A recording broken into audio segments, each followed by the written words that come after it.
Hi everyone and welcome back to my channel. I hope you all enjoyed my top 10 best albums of 2015 video that was published yesterday. I had a really great time working on it and sharing my thoughts, and I hope you did too. However, there isn't a top 10 best without a top 10 worst, and here are my top 10 worst albums of 2015. Number 10.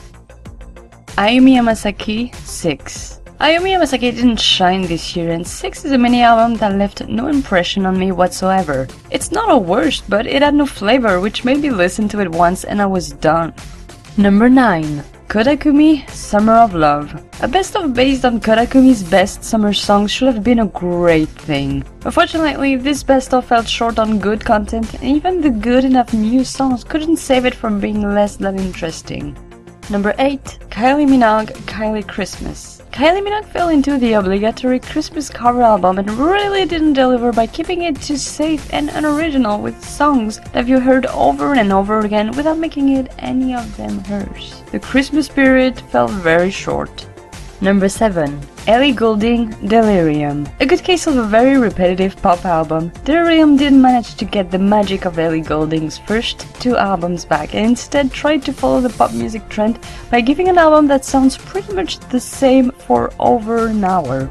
Number 6. FX for Walls. An album that had potential through its visual beauty but failed to impress by the lack of catchiness that used to be more commonly found with FX. I listened to 4 Walls once and never again. Number 5. Twice The Story Begins. It's hard to find a place onto the oversaturated K-pop music scene, and JYP New Girls Band managed to make every cliché about K-pop possible on their first mini album, which failed to impress me as its cutie and naive songs were nowhere close to anything good. Number 4. Leona Lewis, I Am. Leona Lewis still seems to not be able to find her own path, and her music once again bored me quite a lot. I Am felt anything but personal, which contradicts its title, and it was forgotten really fast.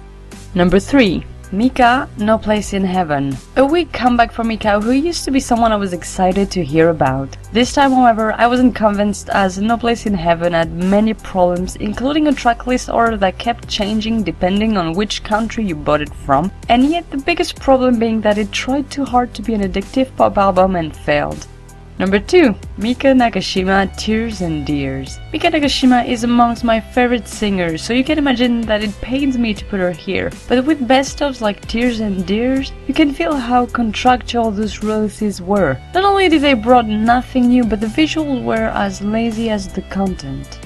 Number 1. I, The Best. A good example of musical label greediness at its finest. The best is everything but the best, and felt like a big joke more than anything. Unfortunately, in a world ruled by money, music labels still think it's fine to release countless best-ofs with the same content over and over again, and take fans and casual listeners like you and I like we are morons.